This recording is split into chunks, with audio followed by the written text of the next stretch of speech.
Halo semuanya, mari kita belajar tematik untuk tema 6. Nah, kali ini videonya berisi tentang rangkuman tema 6 dengan tema panas dan perpindahannya. Yuk anak-anak kelas 5, kita mulai belajar. Nah, yang pertama kita mulai dari muatan PPKN.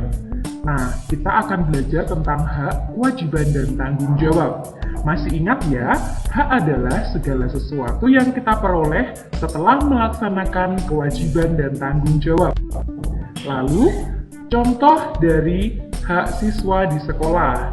Misalnya mendapatkan perhatian dari guru, mengikuti pelajaran dan mendapat pengajaran, lalu mengikuti pemilihan atau dipilih menjadi ketua kelas. Berikutnya, ini ada beberapa hak yang dimiliki oleh warga negara. Kita sebagai warga negara Indonesia itu juga memiliki hak untuk berpendapat di depan orang banyak. Lalu kita juga berhak menggunakan fasilitas umum, menganut agama dan melaksanakan ibadah sesuai dengan agama kita masing-masing. Selain itu, kita juga berhak memperoleh pendidikan. Itu ya. Berikutnya, ini ada beberapa hak anak yang menurut Konvensi Hak-Hak Anak. Nah, yang pertama ada hak hidup, lalu ada hak perlindungan, hak tumbuh kembang, dan hak untuk berpartisipasi. Jadi ada 4 hak anak menurut konvensi ini. Berikutnya, kita cari tahu tentang kewajiban. Nah, kewajiban adalah segala sesuatu yang harus dilakukan untuk mendapatkan hak. Ini ada contoh kewajiban siswa, kemudian hak apa yang bisa kita peroleh. Misalnya, untuk kewajiban membuang sampah ke tempat sampah, maka hak yang akan diperoleh adalah lingkungan sekolah menjadi bersih. Lalu, mengerjakan tugas dengan sungguh-sungguh tentunya berhak mendapat nilai yang bagus dari tugas tersebut. Kemudian untuk kewajiban mendengarkan pendapat teman saat berdiskusi, tentu kita berhak untuk mendapatkan suasana diskusi yang tenang. Kemudian permasalahan dalam diskusi akan cepat terpecahkan. Lalu untuk kewajiban melaksanakan piket sesuai jadwal, kita akan mendapatkan hak yaitu ruang kelas selalu bersih dan nyaman. Kemudian untuk kewajiban bertanya pada guru dengan santun, maka kita akan mendapatkan hak yaitu mendapat jawaban dari pertanyaan yang kita tanyakan. Nah, itu ya hubungan antara kewajiban dan hak yang akan diperoleh. Berikutnya, ini ada beberapa kewajiban kita sebagai warga negara. Yang pertama, menaati peraturan lalu lintas. Yang kedua, menjaga kebersihan fasilitas umum. Lalu, mendengar pendapat orang lain saat musyawarah. Berikutnya, membayar pajak tepat waktu. Dan ada lagi, menghormati pemeluk agama lain yang sedang beribadah. Berikutnya, tanggung jawab. Nah, ingat kembali ya, tanggung jawab merupakan sikap menyadari dan siap melaksanakan serta menanggung tugas serta kewajiban yang dimiliki. Jadi, tanggung jawab itu dilaksanakan tanpa adanya perintah atau paksaan dari orang lain. Jadi, atas kesadaran diri sendiri. Nah, contoh bentuk tanggung jawab misalnya mengerjakan tugas dari sekolah, berangkat sekolah tepat waktu, mengumpulkan tugas tepat waktu. Nah, berikutnya, ini ada beberapa akibat jika kita tidak melaksanakan tanggung jawab. Tentunya kita akan mendapatkan teguran. Kemudian, bisa jadi orang lain tidak akan percaya lagi kepada kita, ya. Jadi tidak dipercaya oleh orang lain. Kemudian bisa menimbulkan kerusakan atau permasalahan baru. Lalu tentunya bisa membuat hubungan sosial menjadi tidak baik. Maka kita hindari ya. Nah, kita harus menjadi orang yang bertanggung jawab. Berikut ada cara-caranya. Tentunya kita harus memahami tugas dan kewajiban diri sendiri. Lalu melaksanakan tugas dengan disiplin tanpa menunda-nunda waktu. Lalu, tidak mencari-cari alasan saat diminta untuk menyelesaikan tugas, kecuali memang kita sedang sakit atau ada keperluan mendesak. Lalu, jangan lupa mendahulukan kepentingan bersama di atas kepentingan diri sendiri. Dan tentunya kita harus menghormati hak-hak orang lain. Nah, mari kita laksanakan. Nah, anak-anak, berikutnya kita akan belajar bahasa Indonesia ya. Nah, yang pertama tentang teks eksplanasi. Kita ingat kembali, teks eksplanasi itu berisi penjelasan tentang berbagai peristiwa yang terjadi di sekitar kita, seperti fenomena alam, sosial, dan budaya. Nah, teks eksplanasi ini harus sesuai dengan fakta atau kenyataan. Kemudian kita akan melihat struktur teks eksplanasi. Ada 3 ya, ada pernyataan umum, ada penjelas, kemudian yang terakhir ada kesimpulan. Nah, di dalam teks eksplanasi itu kita bisa menemukan berbagai kata kunci. Kata kunci itu adalah kata-kata yang penting dan sering muncul di dalam teks. Nah, dari kata-kata kunci itu, karena mereka penting ya, bisa kita masukkan ke dalam ringkasan supaya teksnya tidak terlalu panjang. Nah, berikut ini ada langkah-langkahnya untuk membuat ringkasan teks eksplanasi ya. Tentunya yang pertama kita harus membaca teksnya dengan seksama, mencatat gagasan utama, lalu mengubahnya menjadi kalimat efektif, dan merangkai kalimat tersebut menjadi kalimat yang padu dan mudah dipahami. Dan jangan lupa gunakan kosakata dan ejaan yang baku ya. Berikutnya, yang bagian terakhir dari teks eksplanasi tadi ada kesimpulan. Kesimpulan itu adalah pendapat terakhir yang mengandung informasi berdasarkan uraian sebelumnya. Kesimpulan dibuat agar informasi yang diperoleh mudah diingat. Nah, berikut ini ada contoh cara membuat kesimpulan. Dalam teks eksplanasi, misalnya ada beberapa pernyataan dalam sebuah paragraf, ada pernyataan pentingnya, atau dalam 2 paragraf ada masing-masing kalimat utamanya, kita bisa menyimpulkan inti dari teks itu. Misalnya ini, untuk pernyataan pertama, panas dapat memengaruhi perubahan suhu benda. Kemudian yang pernyataan kedua, panas dapat memengaruhi wujud benda. Nah, dapat kita simpulkan karena ini sama-sama berhubungan dengan pengaruh panas. Nah, maka panas dapat memengaruhi perubahan suhu dan wujud benda. Jadi digabungkan dari pernyataan pertama dan kedua supaya ringkas.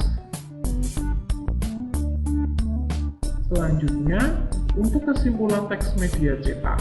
Nah, membuat kesimpulan isi teks media cetak itu dengan cara mengambil intisari dari informasi teks berdasarkan apa yang telah diuraikan melalui poin-poin.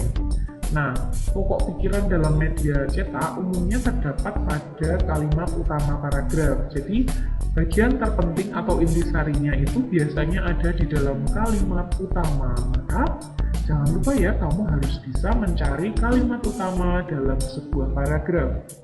Diingat-ingat kembali ya materi-materi sebelumnya. Selanjutnya, yuk kita belajar IPA.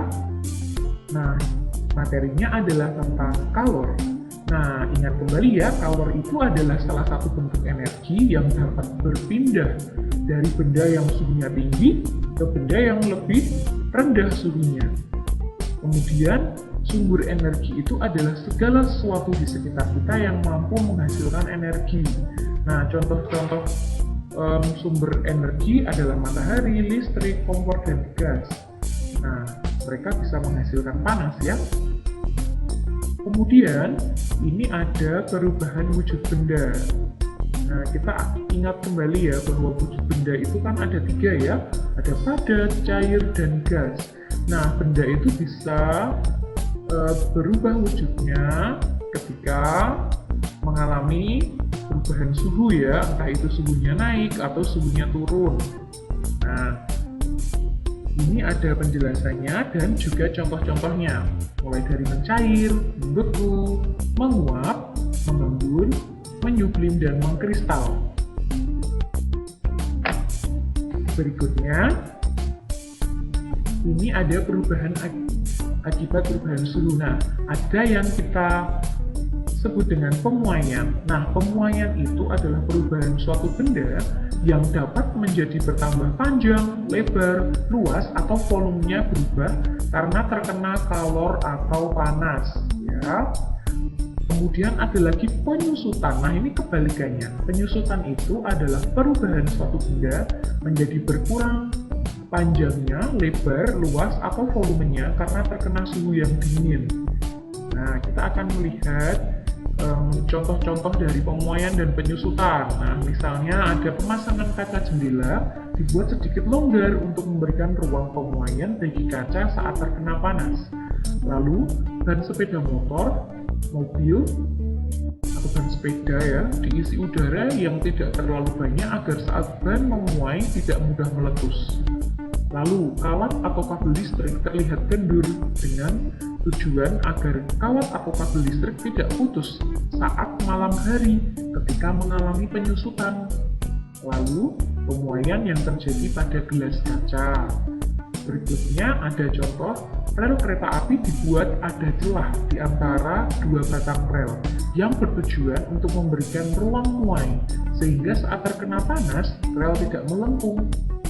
Dan berikutnya, penggunaan termometer menggunakan prinsip pemuaian, yakni saat air raksa pada termometer akan naik karena terjadi pemuaian setelah mendapatkan panas dari tubuh. Nah, itu tadi ya contoh-contohnya. Selanjutnya, kita belajar tentang cara perpindahan panas. Nah, ada 3 cara ya, konduksi, konveksi, dan radiasi. Konduksi itu perpindahan kalor tanpa disertai perpindahan perantaranya. Nah, ini contohnya terjadi pada benda-benda padat ya, mencelupkan sendok logam dalam air panas, tangan memegang cangkir berisi teh panas akan merasa panas, lalu mentega meleleh di wajan yang sedang dipanaskan. Berikutnya konveksi. Nah, ini perpindahan kalor melalui perantara. Nah, ini bedanya dengan konduksi. Kalau konveksi itu zat perantaranya ikut berpindah. Nah, ini biasanya terjadi pada benda, gas, dan cair. Contohnya, air yang dipanaskan di dalam panci, lalu peristiwa angin darat dan angin laut, kemudian sirkulasi udara yang mengalir melalui jendela. Lalu berikutnya ada radiasi. Radiasi merupakan perpindahan kalor tanpa melalui perantara. Contohnya, tubuh terasa hangat saat di dekat api unggun, panas matahari sampai ke bumi, lalu menghangatkan telur bebek di bawah cahaya lampu. Nah, itu semuanya contoh-contoh dari perpindahan panas ya. Selanjutnya, kita mengenal istilah konduktor dan isolator. Konduktor itu adalah benda yang dapat menghantarkan panas dengan baik. Contohnya, aluminium, kawat tembaga, besi, nah biasanya logam ya. Lalu isolator, ini kebalikannya ya, benda yang tidak dapat menghantarkan panas dengan baik ya, kebalikannya konduktor. Contoh dari isolator itu adalah plastik, ebonit, kain, dan kayu. Nah, berikutnya kita ke IPS ya. Apa ya? Nah, ini ada interaksi manusia dengan lingkungan alam. Nah, itu adalah kegiatan manusia yang tentunya berpengaruh pada lingkungan dan sebaliknya. Nah, contohnya adalah pengalih fungsian lahan pertanian menjadi pemukiman. Lalu, interaksi manusia dengan lingkungan dalam perkebunan kelapa sawit. Kemudian, interaksi manusia dengan lingkungan di bidang peternakan dan perikanan. Berikutnya, ada dampak positifnya ya dari interaksi manusia dan lingkungan. Tentunya bisa meningkatkan lapangan pekerjaan, meningkatkan pembangunan daerah, pendapatan penduduk semakin meningkat, dan pesatnya pembangunan sarana dan prasarana.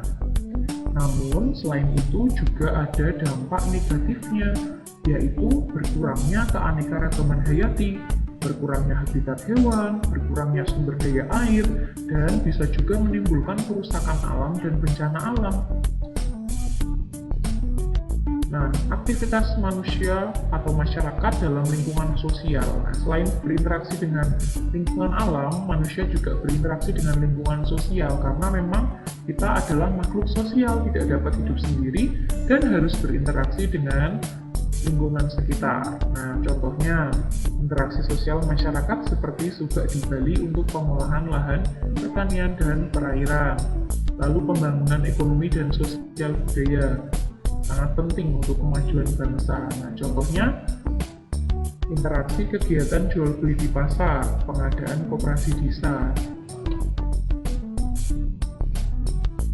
Nah, untuk kegiatan perekonomian masyarakat, ini sangat dipengaruhi oleh letak geografis atau tempat tinggal. Jadi kondisinya memengaruhi apa kegiatan ekonomi yang dilakukan oleh masyarakat.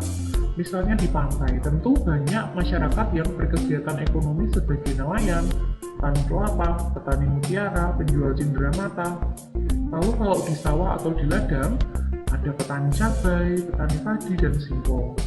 Kemudian ada penambak ikan, pengrajin kesenian, ini untuk masyarakat di dataran rendah ya. Lalu ada pasar tradisional dan modern. Nah, sementara kegiatan perekonomian di dataran tinggi, di sektor pertanian itu ada perkebunan teh, perkebunan sayur. Lalu di sektor peternakan, biasanya masyarakat beternak sapi atau kambing.